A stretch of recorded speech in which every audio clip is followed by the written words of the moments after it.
Hey guys, just wanted to jump on here real quick and apologize because I thought it would be really cool to tell this story about this whole debacle with the $15,000 Martin while I was working on guitars. And what I learned is that I'm not super great at multitasking and telling a story and focusing on restringing a guitar at the same time. So feel free to go into this little settings button that's down here and find your playback speed, put it at 1.5 or 2 times the speed because the story's still there. The story's still a good story.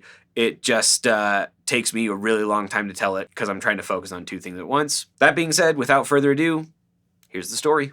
All right, so I'm back at June Audio, working on their guitars, restringing some of them, giving them some setups, that sort of thing. And it got me thinking, why do I know how to do all of this? I think that the lesson that can be learned from what the story that I'm about to tell is there's something that makes or breaks a guitar shop, and that is whether or not they have a good guitar tech or luthier. So back in 2018, I think, I was working at a guitar shop, and we had this killer tech who had been with us for like 20 years, I think.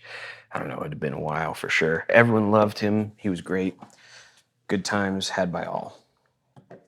And long story short, he got a better job offer. He had a family and stuff, and so he decided to go and take that job. And that left us a little bit high and dry. And when that happened, we kind of were scrambling trying to find a guitar tech. We found this guy, and he seemed pretty confident. He talked about how he had toured with various bands and as a guitar tech and blah, blah, blah. So we decided to go with him, or the boss decided. I was not involved in this decision at all. Over the course of the next 6 months, this guy just caused a lot of problems. Customers would come in asking for a setup and he would do it wrong. Customers would come in asking for custom electronics. He would do it wrong and not understand what they wanted, even though they were pretty clear instructions. Long story short, it just got to the point where we were all kind of like, ugh, this is bad. And then Google reviews started pouring in. One's from new customers, one's from faithful customers about, how they had a bad experience with this guitar tech. And it was kind of frustrating. I eventually went to the owner of the store and I said, hey, I'm not trying to tell you how to run your business, but I've had customers who don't want to do stuff here, don't want to shop here, don't trust the guitar tech. And I said, and my problem is I would not leave my guitar with him. I don't trust him. And I think that's where the owner really started worrying, is because, we had the bad Google reviews and stuff like that, and they kept popping up, and it still just kept being a problem. And eventually what happened, the straw that broke the camel's back, as it were, we had a Martin event. And when that happens, usually what happens is they're able to bring in some really awesome custom shop Martins that you can buy and look at. And they had this $15,000 custom, I think it was a D28, and a customer that I had been working with was very interested in it. Sorry about that. I heard one of my songs being played down the hall, and I was confused, had to go check it out. Let's see, where was I? I was working with this customer on a custom shop Martin that was worth about $15,000. And I had said that, oh, he left and he's thinking he's going to come back and get it. He's just concerned because there's this little seam close to the neck where there's just some glue that's bugging him. And the tech was like, oh, well, I can go get rid of that real quick. And I remember when he said that, I looked at the owner as we were standing there listening, talking. And I looked at the owner as we were standing there talking, and we both said, yeah, sure. But we both kind of looked at each other like, I don't know, something feels off about this. And we ended up walking away because we got called to something else, And long story short, we're halfway across the store now, and all of a sudden from the repair bench we hear, uh-oh. And immediately we both just were like, oh, shit.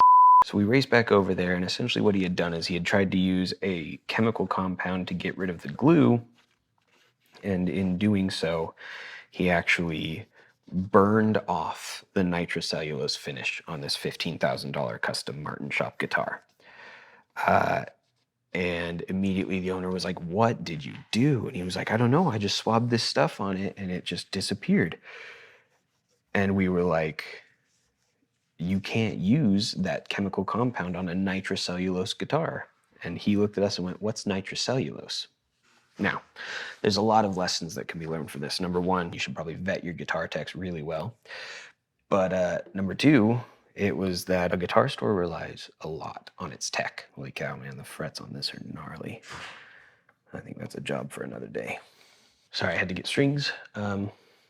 So, a lot of lessons learned, but the biggest one was that a guitar tech is really important to a guitar store. It essentially makes and breaks it, where we had this great tech for like almost 20 years or something like that. And the store was doing great. Guitarists came in and trusted us. And as soon as we got that bad guitar tech, our reviews, the Google reviews of the store just took a nosedive. And it just got even worse from there. And eventually he ended up ruining a $15,000 guitar, which back in 2017 dollars was like a down payment on your first home. So then what happened is we started looking for a better guitar tech, but because we had been burned, our owner decided to basically take his time finding a good tech, rightly so. And in doing so, he basically had me go through a crash course with a former luthier from the store that had kind of struck out on his own and learn how to do restrings and setups, some basic soldering, basically like simple jobs that don't require heavy machinery. So I went through all that training and I essentially became the store's like temporary guitar tech. And that's how I learned how to do all this stuff and why I'm here at June Audio working right now. It's because I had to develop this skill out of necessity. So I just wanted to pop in and create a little video. I got these new Rode mics. Is it still working? Where's the... Oh, yeah, there we go. I got these new Rode mics for NAMM that I wanted to try out, and I was working, so I figured, maybe I'll tell the story of why I know how to do this. Where's the G string? I found the other one, and now I have two. Oops. Anyway, hope you guys enjoyed this little video. That was a little different, but yeah, guitar techs are super important. And then the crazy thing is we got another guitar tech, and boom, Google reviews shot back up.